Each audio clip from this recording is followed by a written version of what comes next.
ರಕ್ಷಣೆ ಅಂದ್ರೆ ಏನು? ರಕ್ಷಿಸುವಂತದ್ದು ಅಥವಾ ಕಾಪಾಡುವಂತದ್ದು. ಎಕ್ಸಾಂಪಲ್, ಒಂದು ಸಿಂಹದ ಬಾಯಿಯಲ್ಲಿ ಕುರಿ ಸಿಕ್ಕೊಂಡ್ಬಿಡ್ತದೆ ಅಥವಾ ಜಿಂಕೆ ಸಿಕ್ಕೊಂಡ್ಬಿಡ್ತದೆ. ಆ ಜಿಂಕೆ ಸಿಕ್ಕೊಂಡು ಬಿದ್ದಾಗ ಆ ಜಿಂಕೆಯ ಪ್ರಾಣ ಉಳಿಸ್ತಾರಲ್ಲ, ಅಂದ್ರ ಆ ಸಿಂಹದ ಬಾಯಿಯಿಂದ ಜಿಂಕೆ ಮರಿಯನ್ನ ರಕ್ಷಣೆ ಮಾಡುದು ಅಂತಿದ್ರ, ಜಿಂಕೆ ಮರಿಯನ್ನ ರಕ್ಷಿಸುದು ಅಂತಿದ್ರ. ಹಾಗಾದ್ರ ಇಲ್ಲಿ ನಮ್ಗೆ ಪ್ರಶ್ನೆ ಬರ್ತದಂದ್ರ, ಈ ರಕ್ಷಣೆ ಸಿಂಹದ ಬಾಯಿ ಒಳಗಿಂದ ಅಥವಾ ಸಿಂಹದ ಒಂದು ಬಾಯಿ ಒಳಗಿಂದ ಜಿಂಕೆ ಮರಿ ಆಗ್ಲಿ ಅಥವಾ ಕುರಿಗಳಾಗ್ಲಿ ತಪ್ಪಿಸ್ಬೇಕಂತ ಹೇಳಿದಾಗ ಅದು ರಕ್ಷಣೆ ಇದ್ದದ್ದು. ಹಾಗಿದ್ರೆ ಅವೆಲ್ಲ ಸಿಂಹಗಳಿದ್ದಾವ, ಅದೆಲ್ಲ ಪ್ರಾಣಿಗಳಿದ್ದಾವ, ಅದೆಲ್ಲ ಪ್ರಾಣಿ ಪಕ್ಷಿಗಳಿದ್ದಾವ. ಅವಕ್ಕೆಲ್ಲ ಒಂದು ಕ್ರೂರ ಪ್ರಾಣಿಗಳು ಬಂದು ಆಮೇಲೆ ಬೇಟೆ ಆಡ್ತಾವಲ್ಲ, ಅದಕ್ಕೋಸ್ಕರವಾಗಿ ಒಬ್ಬ ರಕ್ಷಕನು ಅವಶ್ಯಕತೆ ಅಥವಾ ಒಬ್ಬ ರಕ್ಷಕನು ಹುಟ್ಟಬೇಕಾಗಿದೆ ಅಥವಾ ರಕ್ಷಕನು ಈ ಲೋಕ ಬರ್ಬೇಕಾಗಿದೆ ಅಂತ ಹೇಳಿ ಹೇಳ್ಬಹುದು. ಹಾಗಾದ್ರ ಅವಕ್ಕೆಲ್ಲ ಕ್ರೂರ ಪ್ರಾಣಿಗಳಿದ್ದಾವ, ಅವಕ್ಕೆಲ್ಲ ಏನೋ ನಾಶ ಮಾಡಿದ ಶಕ್ತಿಗಳಾಗಿದ್ದಾವ. ಹಾಗಾದ್ರೆ ನಮ್ಗೇನ್ ಹಂತದಾಗಿದೆ? ನಮ್ಗೆ ಯಾರ ಹಂತ ವೈರಿಗಳು, ನಮ್ಗೆ ಯಾರ ಹಂತ ಕ್ರೂರ ಪ್ರಾಣಿಗಳು ನಮ್ಗೆ ಯಾರಿದ್ದಾವ? ನಮ್ಗೆ ಯಾಕೆ ರಕ್ಷಣೆ ಬೇಕು? ಈ ರಕ್ಷಣೆ ಬೇಕಂದ್ರೆ ನಮ್ಗೆ ಅವಶ್ಯಕತೆ ಇಲ್ಲ ಎಂಬುದಾಗಿ ಅನೇಕ ಸೇರಿ ನಾವು ವಾದಿಸ್ತೇವೆ, ಅಥವಾ ಅನೇಕ ಸೇರಿ ನಾವ್ ಈ ವಿಷಯ ನಾವು ಕೇಳ್ತೇವೆ. ನಮ್ಗೆ ರಕ್ಷಣೆ ಅವಶ್ಯಕತೆ ಅಲ್ಲ, ಆ ರಕ್ಷಣೆಯನ್ನ ನಾವೇ ರಕ್ಷಣೆ ಮಾಡ್ಕೊತೇವೆ ಗೊತ್ತಾಗಲ್ಲ. ಹಾಗಾದ್ರೆ ನಮ್ಮ ವೈರಿ ಅಥವಾ ನಮ್ಮನ್ನು ಬಾಧಿಸುವಂತ ಅಥವಾ ನಮ್ಮನ್ನು ಹಿಂಸಿಸುವಂತ ಆ ವ್ಯಕ್ತಿ, ಆ ವೈರಿ ಯಾರು? ಆ ವೈರಿ ಯಾರು? ಯಾಕಂದ್ರೆ ಈ ರಕ್ಷಣೆ ಬಗ್ಗೆ ಹೆಂಗಿತ್ತ, ಈ ಯಾವಾಗ ನಾವು ತಿಳ್ಕೊಂಡೇವೋ ಆ ರಕ್ಷಣೆ ಮಾಡಿದ್ರೆ ಯಾರ ಕೈಯೊಳಗೆ ನಾವು ಇದ್ದೇವೆ, ಯಾರ ಹ್ಯಾಂಡ್ ಓವರ್ ನಾವು ಅವ್ರ ಕೈಯೊಳಗಿದ್ದೇವೆ ಎಂಬುದಾಗಿ ನಾವು ಫಸ್ಟ್ ತಿಳ್ಕೊಬೇಕು. ಯಾಕಂದ್ರೆ ಕುರಿ ಸಿಂಹದ ಬಾಯಿಲಿದೆ, ಜಿಂಕೆ ಒಂದು ಹುಲಿ ಬಾಯಿಲಿದೆ, ಅದು ಒಳಗೆ ಒದ್ದಾಡ್ತಾ ಇದೆ, ಅದು ಬಿಡುಗಡೆಗಾಗಿ. ಹಾಗಾದ್ರೆ ಮನುಷ್ಯರ ನಾವು ನಮಗಂತ ಬೇಟೆಗಾರನ್ ಯಾರು? ಅಂತ ಬಾಧಿಸುವಂತ ಅಂತ ತೊಂದರೆ ಕೊಡುವಂತ ವ್ಯಕ್ತಿ ನಮ್ಗೆ ಯಾರಿದ್ದಾರೆ ಸರ್? ಯಾರು ಇಲ್ಲ.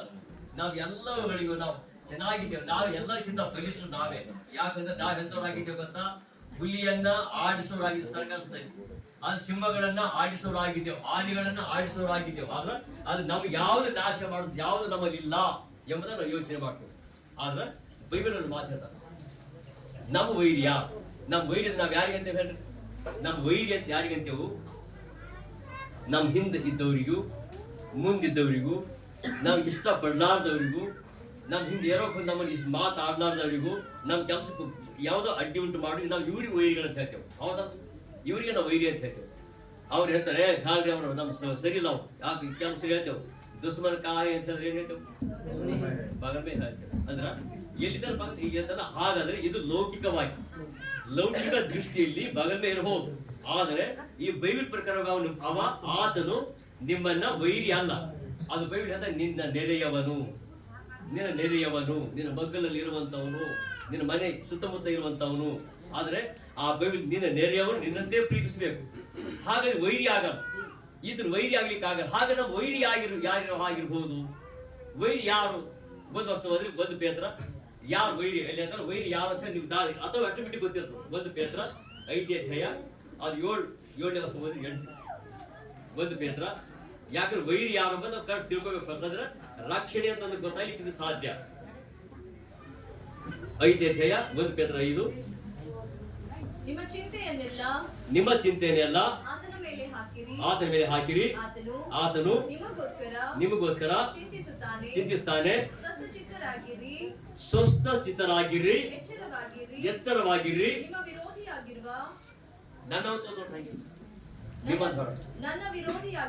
ನನ್ನ ವಿರೋಧಿಯಾಗಿರುವ ಯಾರು ವಿರೋಧಿ ಆಗಿದ್ದಾರೆ? ಸೈತಾನ. ಇಲ್ಲಿ ಸ್ವಸ್ಥ ಚಿತ್ತ, ಕರೆಕ್ಟ್ ಜ್ಞಾನ ಇರ್ಬೇಕು, ಎಚ್ಚರವಾಗಿರ್ಬೇಕು. ಸ್ವಸ್ಥ ಚಿತ್ತರು, ಎಚ್ಚರ, ಇವು ಹೇಳಿದ್ದು ನಿಮ್ಮ ವಿರೋಧಿಯಾಗಿರುವ ಸೈತಾನನು ನಿಮ್ಮ ವಿರೋಧಿ. ಅಂದ್ರೆ ಯಾವ ಮನುಷ್ಯನು ಪ್ರಾರ್ಥಿಸ್ತಾನೋ ಆತನ ವಿರೋಧಿ. ನಿಮ್ಮ ವಿರೋಧಿಯಾಗಿರುವ ಸೈತಾನನು ಗರ್ಜಿಸುವ ಸಿಂಹದೋಪಾದಿಯಲ್ಲಿ ಯಾರನ್ನು ನುಂಗಲಿ ಎಂದು ಹುಡುಕುತ್ತಾ ನಿಮ್ಮ ವಿರೋಧಿಯಾಗಿರುವ ಸೈತಾನನು, ನಿಮ್ಮ ವೈರಿಯಾಗಿರುವ ಸೈತಾನನು ಯಾರನ್ನು ನುಂಗಲಿ, ಕಡಿಲಿ, ಅದನ್ನು ಕಡಿಯಲ್ಲಿ ಈಗ ರೊಟ್ಟಿ ಊಟ ಮಾಡೋದು ಬೇರೆ, ಗುಳಿಗೆ ನುಂಗೋದು ಬೇರೆ. ಹೌದಾ? ರೊಟ್ಟಿ ನುಂಗ್ತೇವ, ಗುಳಿಗೆ ಕಳೆದು ಏನಾಗ್ಬೋದು ಅಂದ್ರ ಗಡಿ ಬೇರೆ. ಇಲ್ಲಿ ಅದನ್ನ ನುಂಗೋದು ಹೆಂಗಂದ್ರೆ ಪೂರ್ತಿ ಡೈರೆಕ್ಟ್ ಒಳಗೆ ಹೋಗ್ಬೇಕು, ಎಲ್ಲಿ ಯಾವ್ದು ಹಲ್ಲಿಗೆ ಯಾವ್ದು ಟಚ್ ಆಗಬಾರ್ದು, ನುಂಗೋದು. ಅಂದ್ರ ಇಲ್ಲಿ ಹತ್ತ ನಿಮ್ಮ ವಿರೋಧಿ ಇರೋ ಸಹಿತ ಯಾರು ನುಂಗಲಿ ಎಂದು ಹುಡುಕುತ್ತಾ ತಿರ್ತಾನೆ. ಎಲ್ಲರಿಗೂ ನುಂಗಲ್ಲ, ಹುಡುಕ್ತಾ ತಿರ್ತಾನೆ. ಇವನು ನುಂಗ್ಬೋದಾ, ಇವನು ನುಂಗ್ಬೋದಾ, ಇವ್ರು ನುಂಗ್ಬೋದಾ. ಯಾರವನಿಗೆ ಕರೆಕ್ಟ್ ನಮ್ ಬಾಯಿ ಸಾಲಿದಾಗ ದೊಡ್ಡ ನುಂಗ್ತೇವ ಇಲ್ಲಲ್ಲ, ಆದ್ರೆ ಮಾಡ್ತೇವೆ ಆದ್ಮೇಲೆ ಕರೆಕ್ಟ್ ಯಾರ ಬಾಯಿನ ಸತ್ತ ಇದ್ದಾರ, ಕರೆಕ್ಟ್ ಯಾವ್ದು ನುಂಗ್ತದ, ಯಾವ್ದಕ್ಕೆ ಆರಾಮ್ ನುಂಗ್ಬಹುದು ಅಂತ ವ್ಯಕ್ತಿ ಯಾರು ಹುಡುಕುತ್ತಾ ತಿರ್ತಾ ಅಂತ ಹೇಳ್ತಾರ, ಹುಡುಕ್ತಾ ತಿರ್ತಾ ಇರ್ತಾರ. ಆದ್ರೆ ಬೈಬಲ್ ಹೇಳ್ತಾನ ವಿರೋಧಿಯಾಗಿರೋ ಸಹಿತ ಯಾರು ನುಂಗಲಿ ಎಂದು ಹುಡುಕುತ್ತಾ ತಿರ್ತಾರ. ಆ ಹುಡುಕುತ್ತಾ ತಿರುಗುವಾಗ ಇಲ್ಲಿ ಏನ್ ಹೇಳ್ತಾನೆ ಗೊತ್ತಾ, ಹಾಗಲ್ಲ ಆ ವೈರಿ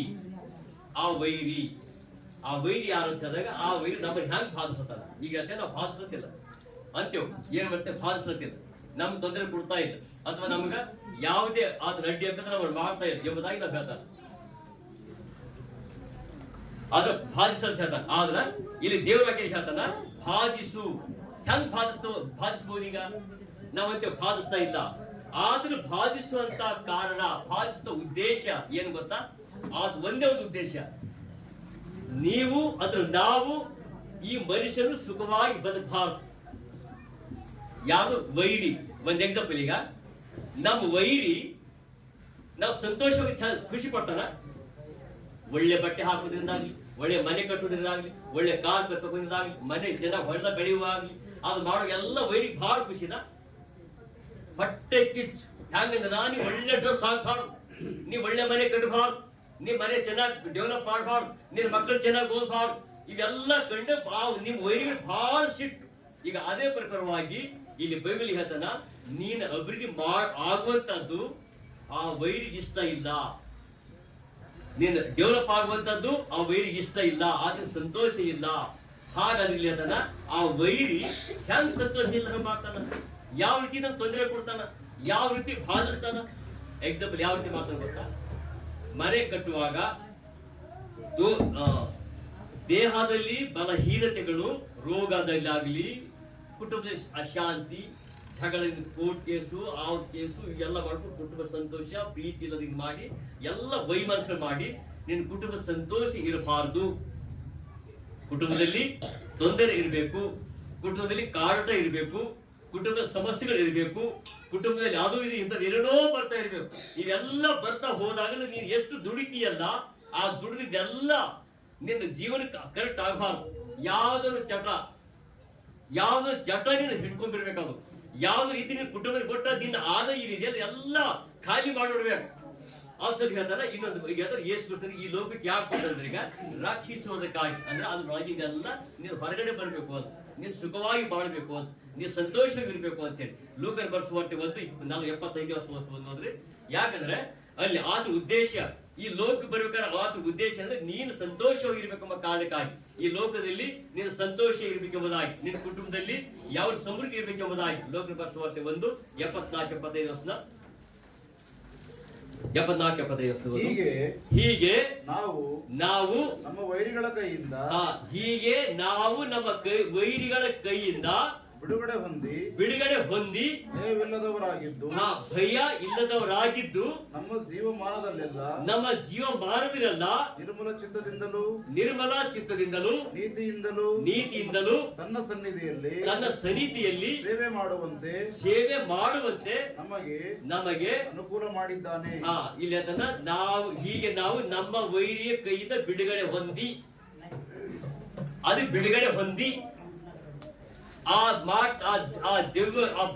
ಸೈತಾನ ಕೈಯಿಂದ ಬಿಡುಗಡೆ ಹೊಂದಿ, ಆ ಕಷ್ಟದಿಂದ ಬಿಡುಗಡೆ ಹೊಂದಿ, ಆ ರೋಗದಿಂದ ಬಿಡುಗಡೆ ಹೊಂದಿ, ಆ ಸಾಲಗಳಿಂದ ಬಿಡುಗಡೆ ಹೊಂದಿ, ಅದ್ರ ಬಿಡುಗಡೆ ಹೊಂದಿ ನೀನು ಸಂತೋಷ ಸಮಾಧಾನ ಇರಬೇಕೆಂಬುದಾಗಿ ಯೇಸು ಬಿಡುಗಡೆ ಮಾಡೋದಕ್ಕೆ ಬಂದ ಅಂತಿದ್ರ ಅರ್ಥ.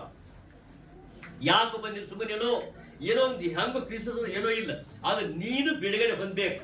ನಿನ್ನ ಮಾಟ ಮಂತ್ರಗಳಿಂದ, ನಿನ್ನ ಕಷ್ಟಗಳಿಂದ, ನಿನ್ನ ಸಾಲಗಳಿಂದ, ನಿನ್ನ ರೋಗದಿಂದ, ನಿನ್ನ ಕಣ್ಣೀರುಗಳಿಂದ, ಎಲ್ಲಗಳಿಂದ, ಎಲ್ಲ ಕುಟುಂಬ ಎಲ್ಲ ಇರ್ತದೆ. ಎಲ್ಲ ಚೆನ್ನಾಗಿರ್ತದೆ, ಒಳ್ಳೆ ಫ್ಯಾಮಿಲಿ, ಒಳ್ಳೆ ಕುಟುಂಬ, ಒಳ್ಳೆ ಸಂತೋಷ, ಕುಟುಂಬ ಎಲ್ಲ ಇರ್ತದೆ, ಎಲ್ಲ ಪ್ರತಿಯೊಂದು ಎಲ್ಲ ಕಾರ್ ಇದೆ, ಬಿಲ್ಡಿಂಗ್ ಇದೆ, AC ಇದೆ, ಎಲ್ಲ ಫ್ರಿಡ್ಜ್ ಇದೆ, ಟಿವಿ ಇದೆ, ಒಳ್ಳೆ ಎಲ್ಲ ಸಾಮಾನು ಇದೆ, ಬೆಳ್ಳಿ ಇದೆ, ಬಂಗಾರ ಇದೆ, ಎಲ್ಲ ಇದೆ.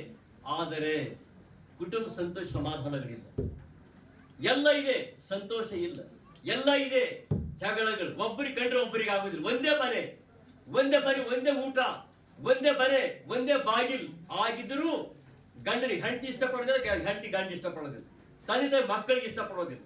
ಇದ್ರ ಅರ್ಥ ಏನಂದ್ರೆ ಒಂದೇ ಮನೆ. ಅದು ಬೈಬಲ್ ಹೇಳ್ತಾನ ಅದು ದೇವರಿಗೆ ಬೇಕಾಗಿಲ್ಲ.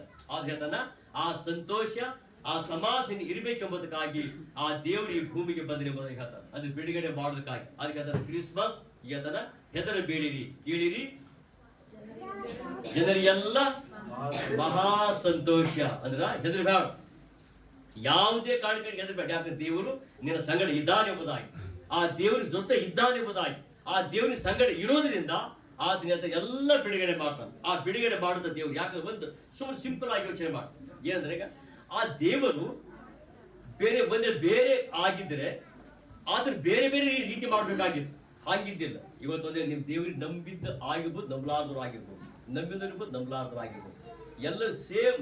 ದೇವರಿಗೆ ಹಾಗಿದ್ದಾನೆ ಆತ ತನ್ನ ಹೋಲಿಕೆ ಸರಿಯಾಗಿ ನಮ್ಗೆ ಉಂಟು ಮಾಡ್ಕೊಂಡು ದೇವರು ಆಗಿದ್ದಾನೆ. ಯಾಕಂದ್ರೆ ಒಂದು ವರ್ಷ ಹೋದ್ರಿ ಆದಿಕಾಂಡ 1ನೇ ಅಧ್ಯಾಯ. ಯಾಕಂದ್ರೆ ಆದಿಕಾಂಡ ಹೇಳ್ತಾನ ಯಾಕೆ ಬೇರೆ ಬೇರೆ ಉಂಟು ಮಾಡಿ ದೇವರು. ಆದಿಕಾಂಡ ನಾವು ದೇವ್ರ ವಾಕ್ಯದಲ್ಲಿ ನಾವ್ ಏನ್ ಮಾಡ್ತೇವೆ, ಸರಿಯಾಗಿ ದೇವರು ತಿಳ್ಕೊಬೇಕು. ಆ ದೇವರು ಸರಿಯಾಗಿ ತಿಳ್ಕೊಂಡಾಗ 1ನೇ ಅಧ್ಯಾಯ 27ನೇ ವರ್ಷದ 1 ಆದಿಕಾಂಡ 1:27 ಹೀಗೆ ದೇವರು ಮನುಷ್ಯನನ್ನು ತನ್ನ ಸ್ವರೂಪದಲ್ಲಿ ಉಂಟು ಮಾಡಿದನು. ದೇವ ಸ್ವರೂಪದಲ್ಲಿ ಅವನನ್ನು ಉಂಟು ಮಾಡಿದನು. ಹೆಂಗ ಉಂಟು ಮಾಡ್ಯಾನ? ದೇವ ಅಂದ್ರ ಹೀಗೆ ದೇವರು ಮನುಷ್ಯನು ತನ್ನ ಸ್ವರೂಪದಲ್ಲಿ ಗಂಡು ಹೆಣ್ಣು ಉಂಟು ಮಾಡಿ ಹಂಗುಂಟು ದೇವರ ಸ್ವರೂಪ. ನೀವೆಲ್ಲ ಹೆಂಗಿರ್ಬೋದು? ಈಗ ನಾವೆಲ್ಲ ಹೆಂಗಿದ್ದೇವು? ದೇವರಿಂದ ಹೆಂಗಿದ್ದಾನೋ ಹಂಗೆ ಇದ್ದೇವು. ಅಂದ್ರ ದೇವರು ಯಾವ ರೀತಿ ಇದ್ದಾನೋ ಹಾಗೇ ನಾವೆಲ್ಲ ಇದ್ದೇವೆ, ಹಾಗೇ ಉಂಟು ಮಾಡ್ಕೊಂಡಿದ್ದಾನೆ. ಜಿರಾಕ್ಸ್ ನಾವ್ ಹೆಂಗಿದ್ದೇವೆ ಹಂಗೆ ಜಿರಾಕ್ಸ್ ಬರ್ತದೆ. ನಾವೆಲ್ಲ ಜಿರಾಕ್ಸ್ ಹಿಂಗೆ ಎಲ್ಲರಿಗೂ ಉಂಟು ಮಾಡಿದ್ದಾನೆ. ಎಲ್ಲರಿಗೂ ಉಂಟು ಮಾಡಿದಾಗ ಆತ ಉಂಟು ಮಾಡ್ಕೊಂಡು ಎಲ್ಲ ಕಡೆ ಬಿಟ್ಟಿದ್ದಾನೆ. ಹಾಗೊಂದೇ ಬಿಡುಗಡೆ ಮಾಡಿ ಹೋದರೆ ಒಂದು ವೇಳೆ ಆತ ದೇವರೇ ಮತ್ತೆ ಬೇರೆ ಬೇರೆ ಉಂಟು ಮಾಡ್ಬೇಕಾಗಿತ್ತು. ಅಮೆರಿಕದಾಗ ಇದ್ದವ್ರು ಯಾರೇ ಕಾಲಿದ್ದಾವ, ಎಲ್ಲಾರು 3 ಕಾಲು ನೋಡಿದ್ದೇವೆ, ಎಲ್ಲ ಆಟೋ ನೋಡಿಯೋ 3 ಕಾಲಿಂದ ಆಟೋ ನೋಡಿಯೋ. ಮನುಷ್ಯನಿಗೆ 3 ಕಾಲು ಕೇಳಿಲ್ಲ, ಕೇಳಿಲ್ಲ ನೀವು ಆಪರೇಷನ್ ಮಾಡ್ಬೇಕು. ಅಂದ್ರೆ ಇದ್ರ ಅರ್ಥ ಏನು? ಅಮೆರಿಕದಾಗ ಹೋದ್ರು ಸೇಮ್, ಭಾರತಕ್ಕೆ ಬಂದ್ರು ಸೇಮ್, ಎಲ್ಲ ಜನರೆಲ್ಲರೂ 2 ಕಾಲು, ಕಣ್ಣು, ಮೂಗು ಹೀಗೆ ಇದೆ ಅಂತಿದ್ರ ಅರ್ಥ ಎಲ್ಲರಿಗೂ ಸೇಮ್. ಯಾವ ಸ್ವರೂಪ? ಅದು ದೇವರ ಸ್ವರೂಪ. ಅಂದ್ರೆ ದೇವರ ಸ್ವರೂಪದಲ್ಲಿ ಇವತ್ತು ನಾವು ಉಂಟು ಮಾಡಿದ್ರೆ ನಾವು ಚೆನ್ನಾಗಿರ್ತೇವೆ. ಚೆನ್ನಾಗಿ ಹಿಂಗೆ ಅಂತ ಚೆನ್ನಾಗಿ ದೇವ್ರು ಹಾಗಿದ್ದಾನೆ ಹಾಗೆ ದೇವ್ರು ಯಾವ ರೀತಿ ಇದ್ದಾನೋ ಅದೇ ಪ್ರಕಾರವಾಗಿ ನಮ್ಮನ್ನು ಉಂಟು ಮಾಡ್ಕೊಂಡಿದ್ದಾನೆ. ಆ ಉಂಟು ಮಾಡ್ಕೊಂಡು ದೇವರು ಆತ ಹೇಳ್ತಾನ, ನೀನ್ ನನ್ನ ಸ್ವರೂಪದಲ್ಲಿ ಉಂಟು ಮಾಡ್ಕೊಂಡಿದ್ಯಲ್ಲ, ನನ್ನ ಜೊತೆ ನೀನ್ ಇದ್ದೀಯಲ್ಲ, ನಿನ್ನ ಹೋಲಿಕೆಯನ್ನು ಉಂಟು ಮಾಡ್ಕೊಂಡಿದ್ಯಲ್ಲ, ಉಂಟು ಮಾಡ್ಕೊಂಡ ಸಲುವಾಗಿ ನಿನ್ನ ಕಷ್ಟದಲ್ಲಿ ನಿನ್ನ ಭಾಗಿ ನಾನು ಇರ್ತೇನೆ ಎಂಬುದಾಗಿ ಹೇಳ್ತಾನೆ. ಆ ನಿನ್ನ ಜೊತೆ ನಾನು ಯಾವಾಗ್ಲೂ ಇರ್ತೇನೆ, ನಿನ್ನ ಕುಟುಂಬ ಯಾವಾಗ್ಲೂ ಇರುತ್ತೆ. ಆದರೆ ಯಾವಾಗ ಈ ಸಮಸ್ಯೆಗಳು, ತೊಂದರೆಗಳು, ಇವೆಲ್ಲ ಕಷ್ಟಗಳು ಬರ್ತಾ ಇರ್ತಾವಲ್ಲ, ಆ ಬರ್ತಾ ಇರುವಾಗ ನಾವು ಸ್ವಲ್ಪ ಗುಣಗೊಡ್ತೀವಿ. ಸ್ವಲ್ಪ ಹಾಕೊಂಡು ಕೈ ಬಿಡ್ರಿ, ದೇವರಿದ್ರೆ ಎಲ್ಲ ಯಾಕೆ ಸಂಭವಿಸ್ತಲ್ಲ ಹಾಗೆ. ಅದನ್ನ ಏನ್ ಮಾಡ್ಬೇಕು ಅಂತ ನಾವು ದೇವ್ರಿಗೆ ತಿಳ್ಕೊಂಡು ಆಗ್ಬೇಕು. ತಿಳ್ಕೊಂಡು ಆರಂಭಿಸ್ತೇವೆ, ತಿಳ್ಕೊಂಡು ಅದ್ರ ಬಗ್ಗೆ ತಿಳ್ಕೋದಲ್ಲ. ಎಕ್ಸಾಂಪಲ್ ಈಗ ಬಂಗಾರ ಇದೆ, ಆ ಬಂಗಾರ ಏನಿರ್ತದ, ಜೋಗಿರ ಬಂಗಾರ ಅಂತ ಹೇಳೋದು. ಜೋಗಿರ ಬಂಗಾರ ಬೇರೆ, ಒರಿಜಿನಲ್ ಬಂಗಾರ ಬೇರೆ.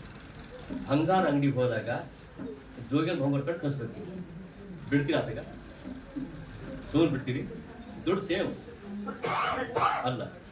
ಅದೇನ್ ಮಾಡ್ತಾರೆ, ಆ ಬಂಗಾರ ಏನಿದೆಯಲ್ಲ ಅದು ಕರೆಕ್ಟ್ ಒರಿಜಿನಲ್ ಬಂಗಾರ. ಒಂದು ಎಕ್ಸಾಂಪಲ್ ಈಗ ಏನೋ ಬಂಗಾರ ಭಾಳ ಬಂಗಾರ ಹಾಕಿಬಿಡಿ, ಎಲ್ಲ ಜೋಗಿರ ಬಂಗಾರ ಹಿಂಗ ಇರ್ತದೆ. ಇದೆಲ್ಲ ಹಾಕೊಂಡ್ಮೇಲೆ ದೇವ್ರೇನೋ ಭಾಳ ಅಭಿವೃದ್ಧಿ ಪಡಿಸಿ ಒರಿಜಿನಲ್ ಬಂಗಾರ ಕೊಟ್ಬಿಟ್ಟು ಹೋಗಿ ತಗೋ ಬಂಗಾರ ಒಂದು 10 ತಲೆ ತಗೊಂಡ್ಬಿಡ್ತಾರೆ. ಈ 10 ತಲೆ ಬಂಗಾರ ಪಟ್ಟೆ ಮಾಡಿದೆವು, ಡೂಪ್ಲಿಕೇಟ್ ಬಂಗಾರ ಹಾಕೊಂಡಿದ್ದೆವು. ಯಾವಾಗ ಅದು ಬಂಗಾರ ಒರಿಜಿನಲ್ ಸಿಕ್ತೋ ಅವಾಗ ಈ ಡೂಪ್ಲಿಕೇಟ್ ಬಂಗಾರ ಇರ್ತದ ತೆಗೆದ್ಬಿಡ್ತೀವಿ, ಹಿಂಗೆ ತೆಗೆದ್ಬಿಡ್ತೀವಿ. ಯಾಕಂದ್ರೆ ಬೇಡ ಯಾಕಂತ ತಗೋ ಬೇಡ, ಯಾಕಂದ್ರೆ ನಾನು ಒರಿಜಿನಲ್ ಭಂಗ ಸಿಕ್ಕಿದೆಯಲ್ಲ, ಈ ಡೂಪ್ಲಿಕೇಟ್ ಭಂಗ ನನಗೆ ಅವಶ್ಯಕತೆ ಇಲ್ಲ. ಏನ್ ಮಾಡಿದ್ರೆ ದೇವರಿಗೆ ಯಾವಾಗ ನಮ್ಗೆ ದೇವ್ರು ಯಾವಾಗ ಒರಿಜಿನಲ್ ಸಿಕ್ಕುದಲ್ಲ, ಆ ಒರಿಜಿನಲ್ ಸಿಕ್ಕಾಗ ಏನ್ ಮಾಡ್ತಾನೆ ಆಟೋಮೆಟಿಕ್ ನೀವು ದೇವ್ರ ಹಿಂಬಾಲಿಸಲಿಕ್ಕೆ ಸಾಧ್ಯ. ಯಾಕಂದ್ರೆ ಒಂದು ಏನಂದ್ರೆ ಯಾಕೆ ಹಿಂಬಾಲಿಸ್ತೇವೆ ಅಂದಾಗ, ನಾವು ಆಡುವಂತ ಶ್ವಾಸ ಏನಿದೆಯಲ್ಲ ಎಲ್ಲರಿಗೂ ಬೇರೆ ಬೇರೆ ಇಟ್ಟಿಲ್ಲ, ಎಲ್ಲ ಸೇಮ್ ಇಟ್ಟಿದ್ದಾನೆ. ಎಲ್ಲ ಸೇಮ್ ಕಣ್ಣು, ಸೇಮ್ ಮೂಗು, ಸೇಮ್ ಶ್ವಾಸ, ಸೇಮ್ ಎಲ್ಲ. ಯಾರು ಹೋಗಿ ಫಸ್ಟ್ ಮ್ಯಾಲೆ ತಗೊಂಡು ಕಾಳಿ ಬಿಡ್ತಾರೆ, ಗಾಳಿ ಸೇಮ್ ಮ್ಯಾಲೆ ಹಿಡಿತಾರ ಕಾಳಿ ಬಿಡ್ತಾರೆ, ಹಿಂಗೆಲ್ಲ ಮ್ಯಾಲೆ ಹಿಡಿತಾರೆ ಕಾಳಿ ಬಿಡ್ಬಿಡ್ತಾರೆ. ಇದ್ರ ಅರ್ಥ ಏನಂತಾರೆ, ಈಗ ಮ್ಯಾಲೆ ಬೀಳ್ತೇವೆ ಕಾಳಿ ಬಿಡ್ತೇವೆ, ಫಸ್ಟ್ ಮ್ಯಾಲೆ ಆಮೇಲೆ ಮ್ಯಾಲೆ ಬಿಡ್ತಾರೆ, ಹಿಂಗೆ ಇಲ್ಲಿಲ್ಲ, ಎಲ್ಲ ಸೇಮ್. ಆ ದೇವ್ರು ಏನು ಉಂಟು ಮಾಡಿದಾನೋ ಅದೆಲ್ಲ ಕರೆಕ್ಟ್ ಇದೆ, ಅದೆಲ್ಲ ಸೇಮ್. ಆತ ಹೋಲಿಕೆ ಸರಿಯಾಗಿ ನಾವು ಉಂಟು ಮಾಡ್ಕೊ ದೇವರು ಇಲ್ಲಿ ಹೇಳ್ತಾನ, ನಿನ್ನ ಕಷ್ಟ ಬಂತಲ್ಲ, ಕಷ್ಟ ಬಂದಾಗ ನಾನೇ ಪರಿಹಾರ ಮಾಡ್ತೀನಿ. ರೋಗ ಬಂತಲ್ಲ, ನಿನ್ನ ದೇಹ ನಾನೇ ಉಂಟು ಮಾಡಿದೆಯಲ್ಲ, ಆ ಎಲ್ಲ ಇವಾಗ ಈ ಬಾಡಿ ಉಂಟು ಮಾಡಿದ ದೇವರು, ಎಲುಬು ಯಾರು ಉಂಟು ಮಾಡಿ, ಅವನು ಉಂಟು ಮಾಡಿದ. ಮಾಂಸ, ಎಲುಬು, ನರ ಎಲ್ಲ ಈ ಬಾಡಿ ಹೆಂಗಿರ್ಬೋದು ಗೊತ್ತಾ? ಒಂದು ಎಕ್ಸಾಂಪಲ್, ಒಳಗೆ ನಾವು ಹಿಂಗೆ ನಿಂತಿದ್ದೆವು, ನೀವೆಲ್ಲ ಇರ್ತೀರಿ ಹಂಗೆ, ಎಲ್ಲ ಇರ್ತಾರೆ ಹಂಗೆ. ಒಂದ್ ವೇಳೆ ಏನಿಲ್ಲ, ಆ ಒಳಗ ಈ ಬಾಡಿ ದೊಡ್ಡ ಬಿಲ್ಡಿಂಗ್ ನೋಡ್ತೀವಿ ಅಲ್ಲ, ಇಲ್ಲ ಬಿಲ್ಡಿಂಗ್ ನೋಡ್ತೀವಿ. ಏನ್ ನೋಡ್ತೀವಿ ಬಿಲ್ಡಿಂಗ್ ಅಂದ್ರೆ, ಆ ಬಿಲ್ಡಿಂಗ್ ಮಾಡುವಾಗ ಏನ್ ಮಾಡ್ತಾರೆ, ಫಸ್ಟ್ ತೆಗಿತಾರೆ, ಆಮೇಲೆ ಮಾಡ್ತಾರ ಪಿಲ್ಲರ್ ಹಾಕ್ಬೇಕಾದ್ರೆ ಫಸ್ಟ್ ರಾಡ್, ಆಮೇಲೆ ಉಸುಕು ಸಿಮೆಂಟು ಹಾಕಿ ಎಲ್ಲ ಹಾಕ್ಬಿಡ್ತಾರೆ. ಹಾಕ್ಬಿಟ್ರೆ ಅಲ್ಲ ಅದು ಪಿಲ್ಲರ್ ಇರ್ತದೆ. ಏನ್ ಮಾಡ್ಬೇಕು, ಆ ಪಿಲ್ಲರ್ ಸ್ಟೇಟ್ ನಿಲ್ಬೇಕಾದ್ರೆ ರಾಡ್ ಹಾಕ್ಬಾರ್ದು, ನಿಂದಿರ್ತದೆ ಅನ್ಕೋತ ಯಾರಿದ್ದೀರಿ ನಿಂದ್ರ, ಅದು ಸಿಂಪಲ್ ಅದೇ ಹೆಣ್ಕೊ ಬಂದ್ರೆ ನಾವೆಲ್ಲ ಚೆನ್ನಾಗಿ ಎಲ್ಲ ಮಾಂಸ ಎಲ್ಲ ಒಳಗೆ ಕಲ್ಲು ನರಗಳು ಹಾರ್ಟು ಕಿಡ್ನಿ ಎಲ್ಲ ಇಟ್ಟು ಎಲ್ಲಿ ಬಿಡಬಾರ್ದಾಗಿದ್ದೇವೆ. ಹಿಂಗಿರ್ತಿದ್ದೇವ ಎಲ್ಬೇಕಲ್ಲೇ ತೋರ್ಸ್ಬಿಡ್ತೇವೆ, ಎಲ್ಬೇಕಲ್ಲೇ ತೋರ್ಸ್ಬಿಡ್ತೇವೆ ಹಿಂಗೆ. ಅದ್ರ ಆ ದೇವ್ರ ಕರೆಕ್ಟ್ ಅವನು ನೋಡಿ ಲೋಕ ಮಾಡ್ತಾ ಇದೆ. ಆ ಮತ್ತೆ ಎಲ್ಲ ಕರೆಕ್ಟ್ ಇದು ಸ್ಟ್ರೇಟ್ ಇರ್ಬೇಕಾದ್ರೆ ನರಗಳು, ಆಮೇಲೆ ಬಂದು ಅದ್ರ ಒಳಗೆ ಬರ್ತಾರೆ ಎಲುಬು, ಅದ್ರ ಜೊತೆ ಸಣ್ಣ ಸಣ್ಣ ವೈರ್ ಇರ್ತಾವ, ಇನ್ನೊಂದು ನಾವು ಬ್ಯಾಂಡಿ ಬೈ ಇರ್ತಾವಲ್ಲ ಕಟ್ಟಾಗಿರ್ತಾವ, ಆ ಕಟ್ಟಾವ. ಆಮೇಲೆ ಮತ್ತೆ ನೀರೆಲ್ಲ ಪೈಪ್ ಇರ್ತಾವ, ಮತ್ತೆ ಪೈಪ್ ಎಲ್ಲ ಕರೆಕ್ಟ್ ಹೊಡಿತಾವ. ಆಮೇಲೆ ಹೋಯ್ತು ಒಳಗೆ ಎಲ್ಲ ನರಗಳು ಹೋದ್ರು ಇಂಡಿಯನ್ ಮಾಡಿ ಹೇಳಿದ್ರು ಮುಗಿದು ಹೋಯ್ತು, ಮುಗಿದ ನಾವು ಮಾತ್ರ ಇಲ್ಲಿ ಕೆಳಗೆ ಎಲ್ಲ ಬಂದು ಇಲ್ಲಿ ಎಲ್ಲ ಬಿಟ್ಟು ಆಯ್ಕೆ ಮಾಡ್ತಾರೆ. ಇಲ್ಲ ನೀವು ಚಪ್ಪಲ್ ಬಿಟ್ಟು ನಡಿಬೇಕಂತ ಹೇಳ್ತಾರೆ. ಸಿಟಿಯಾಗಿ ಹಳ್ಳಿಯಾಗ ಅದು ಏನೋ ಇರಲ್ಲ, ಎಲ್ಲ ತಿರ್ಗಾಡ್ತೀವಿ, ಹೊಲ ತಿರ್ಗಾಡ್ತೀವಿ, ಚಪ್ಪಲಿ ತಿರ್ಗಾಡ್ತೀವಿ. ಇಲ್ಲಿ ಹಂಗಿಲ್ಲ, ಇಲ್ಲಿ ಬಂದ್ರೆ ಹಾಕೊಡ್ತಾರ. ಇಲ್ಲ ಸರ್ ನೀವು ಸ್ವಲ್ಪ ಹಿಂಗೆ ತಿಳಿದು ಎಲ್ಲ ಸ್ವಲ್ಪ ಎಲ್ಲ ನರಗಳೆಲ್ಲ ಚಪ್ಪಲ್ ಬಿಟ್ಟು ತಿರ್ಗಾಡಬೇಕು ಅಂತ ಹೇಳ್ತಾರೆ. ಆಮೇಲೆ ಈ ಕೈ ನರಗಳಿದ್ದಾವೆ ಎಲ್ಲ ಬಂದು ಇಲ್ಲಿ ಬಂದು ಹಿಂದಾಗ್ಬಿಡ್ತಾವ. ಅದಕ್ಕೆ ಹೇಳ್ತಾರೆ ಹಾರ್ಟ್ ಇದೆ, ಕಿಡ್ನಿ ಇದೆ, ಎಲ್ಲ ಇದ್ರೆ ಅಂತ ಹೇಳ್ತಾರೆ. ಈಗೆಲ್ಲ ಆಯ್ತು ಜೋರ್ ಚಪ್ಪಲಿ ಬಿಡ್ಬೇಕು ಅಂತ ಹೇಳ್ತಾರೆ. ಚಪ್ಪಳಿ ಆ ಚಪ್ಪಳಿ ಬಡದಾಗ ಹೋಯ್ತಾಗ ಎಲ್ಲ ವರ್ಕ್ ಆಯ್ತು ಅಂತ ಹೇಳ್ತಾರೆ. ಅಂದಿದ್ದೀರ ಅರ್ಥ ಏನು, ಎಲ್ಲ ಇಂಡ್ ಮಾಡಿದವನಿಗೆ ಗೊತ್ತು, ಎಲ್ಲ ಕಾಲ್ ನರಗಳು ಮಾಂಸಗಳು ಎಲ್ಲ ಇಟ್ಟು ನಮ್ಮ ಮಾಡಿದಲ್ಲ ಆ ದೇವರನ್ನು ಹೇಳ್ತಾನ, ನೀನ್ ಎಲ್ಲ ಕಷ್ಟ ಬರೀ ಪರಿಹಾರ ಮಾಡು. ನೀನ್ ರೋಗ ಬಂತು, ಆ ಕಿಡ್ನಿ ಉಂಟು ಮಾಡಿದ ದೇವ್ರು ನಾನೇ. ಅದಕ್ಕೋಸ್ಕರವಾಗಿ ನೀನ್ ಏನ್ ಮಾಡ್ಬೇಕು, ಎಲ್ಲರಿಗೂ ಬಿಡುಗಡೆ ಕೊಡ್ಬೇಕು. ಅದಕ್ಕೋಸ್ಕರವಾಗಿ ದೇವರ ಮಕ್ಕಳಾದ ನಾವು ಇಲ್ಲಿ ಹೇಳ್ತಾನ ನೀನ್ ಬಿಡುಗಡೆ. ಅದಕ್ಕೆ ಈಗ ಏನ್ ಮಾಡ್ತಾರೆ, ಕಷ್ಟ ಸಮಸ್ಯೆಗಳು ಮಾಡ್ಕೊಂಡು ನೀನ್ ಬರಬಾರ್ದಪ್ಪ ಕಾರಣಕ್ಕಾಗಿ ಆ ಯೇಸು ಮನುಷ್ಯ ಕುಮಾರ ಈ ಭೂಮಿಗೆ ಬಂದ್ರೆ ಅಂತ ಹೇಳ್ತಾರೆ. ಯಾಕಂದ್ರ ಇನ್ನು ಒಂದು ವರ್ಷವಾಗಿ ಪ್ರಾರ್ಥನೆ ಮಾಡ್ರಿ. ಪ್ರಕಟಣೆ 21ನೇ ಅಧ್ಯಾಯ ಮ್ಯಾಲೆ ನೋಡ್ರಿ, ಪ್ರಕಟಣೆ 21:3 ಲಾಸ್ಟ್ ವರ್ಷ. ಯಾಕಂದ್ರ ದೇವರ ನಿವಾಸವು ನಮ್ಮೊಳಗಿದೆ, ದೇವರ ನಿವಾಸ. ಇದಲ್ಲದೆ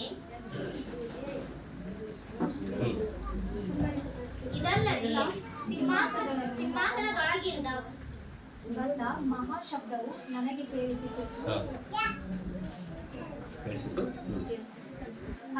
ಅದು ಇಗೋ ದೇವರ ನಿವಾಸವು ಮನುಷ್ಯರಲ್ಲಿ, ಅದೇ ಆತನು ಅವರೊಡನೆ ವಾಸ ಮಾಡುವನು, ಅವರ ಆತನಿಗೆ ಪ್ರಜೆಗಳಾಗಿರುವರು, ದೇವರು ತಾನೇ ಅವರ ಸಂಗಡ ಇರುವರು.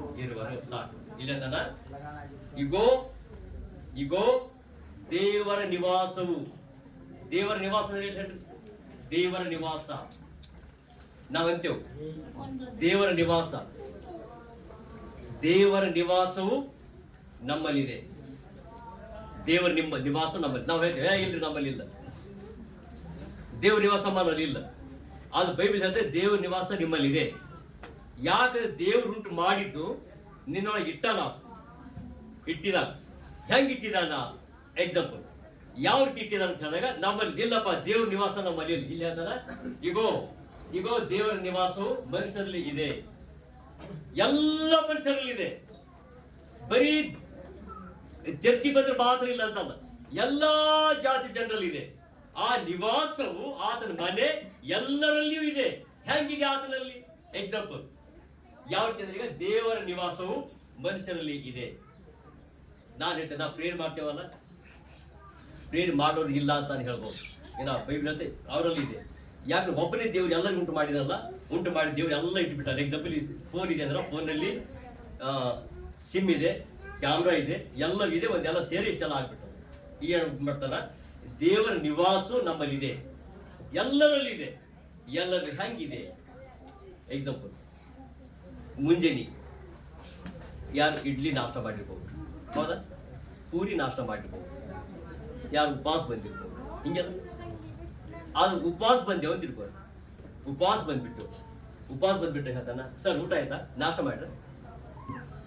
ನಾಷ್ಟ ಮಾಡ್ರ ಅಂದ್ಮೇಲೆ ಮಾಡಿದ ಅಂತ ಹೇಳ್ತೇವೆ, ಇಲ್ಲ ಅಂತ ಹೇಳ್ತೇವೆ? ಮಾಡಿ ರಿಯಲ್ ಆಮೇಲೆ ಅದು ಮಾಡಿದೇವು ಅಂತ ಹೇಳ್ತಾ ಇದ್ದೇವೆ. ಇನ್ನ ಒಳಗಿದೆಯಲ್ಲ, ಆ ನಿವಾಸ ಇದೆಯಲ್ಲ, ಅದು ಹೇಳ್ತಾ ಇದೆ. ಏನೇನು ಹೇಳ್ತಾ ಇದೆ? ಮಾಡಿಲ್ಲ, ನಾಷ್ಟ ಮಾಡಿಲ್ಲ, ಹಂಗೆ ಬಂದ್ಬಿಟ್ಟಿರಿ. ಆದ್ರ ಯಾರು ಕೇಳಿದ್ರು, ಅಕ್ಕ ನಾಷ್ಟ ಆಯ್ತಾ? ಆಯ್ತಾ? ಆಯ್ತು. ಊಟ ಆಯ್ತಾ? ಊಟ ಆಯ್ತು. ರಿಯಲಿ ಆ ಒಳಗಿನ ಮನುಷ್ಯ ಅಂತದ ಮಾಡಿಲ್ಲ. ಇದು ಯಾರಲ್ಲಿ ಹೇಳ್ರಿ?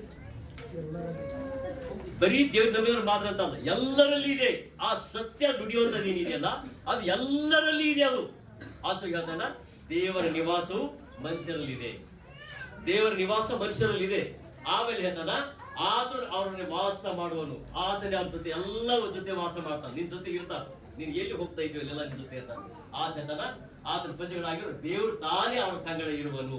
ಅವ್ರ ಸಂಗಡ ಎಲ್ಲಿ ಹೋದ್ಯೋ ಅದು ಎಕ್ಸಾಂಪಲ್. ಎಲ್ಲಿ ಹೋದ್ವಿ ಅದು ಸತ್ಯ ಅಂಬ ನೀನಿದೆಯಲ್ಲ, ಬಿಟ್ಕೊಟ್ಟು ಬಿಡ್ಲೇ ಬರ್ತಾ?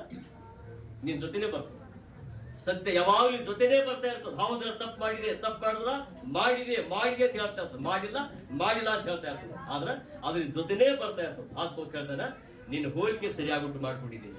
ನೀನ್ ಕರೆಕ್ಟ್ ಎಲ್ಲ ತಿಳ್ಕೊಂಡು ದೇವ್ರ ಜೊತೆ ನೀನು ಸಾಹಸದಲ್ಲಿ ಇರ್ಬೇಕು, ದೇವ್ರ ಜೊತೆ ನೀನ್ ಅಣ್ಣನಲ್ಲಿ ಇರ್ಬೇಕು, ದೇವ್ರ ಜೊತೆ ನೀನ್ ಇರ್ಬೇಕು ಎಂಬುದಕ್ಕಾಗಿ. ಅದಕ್ಕೋಸ್ಕರ ದೇವ್ರ ವಾಕ್ಯವನ್ನು ಅರ್ಥ ಮಾಡ್ಲಿ. ಯಾಕಂದ್ರೆ ಗೊತ್ತು, ನೀವೆಲ್ಲ ಗೊತ್ತಲ್ಲ, ಈಗ ಡಾನ್ಸ್ ಇರ್ತಾವಂತೆ. ಅದಕ್ಕೋಸ್ಕರ ನೀವು ದೇವರು ನಿಮ್ಮನ್ನು ಉನ್ನತ ನಡೆಸಲಿ. ದೇವರು ನಿಮ್ಮನ್ನು ಅಭಿವೃದ್ಧಿಪಡಿಸಿ. ಈ ವರ್ಷ ದೇವರು ನಿಮ್ಮ ಕ್ರಿಸ್ಮಸ್ ಅನ್ನ ದೇವರು ಸಂತೋಷವಾಗಿ 2024 ಗಚ್ಚೋಯ್ತಿ, ಅದು 25 ದೇವರು ಉನ್ನತ ನಡೆಸುವುದಾಗಿ ಅದೇ ಪ್ರಕಾರವಾಗಿ ನಾವೊಂದು ಕ್ರಿಸ್ಮಸ್ ಅನ್ನ ಈಗ ಕ್ರಿಸ್ಮಸ್ ನಾವು ಆಚರಣೆ ಮಾಡ್ಕೊಂಡು ಒಂದು ಕೇಕ್ ಕಟ್ ಮಾಡ್ಬೇಕಲ್ಲ. ಆ ಕೇಕ್ ಕಟ್ ಮಾಡ್ಬೇಕಂತ ಹೇಳಿದಾಗ ಹೆಚ್ಚಿಲ್ಲ ಬೇರೆ ಜನಕ್ಕೆ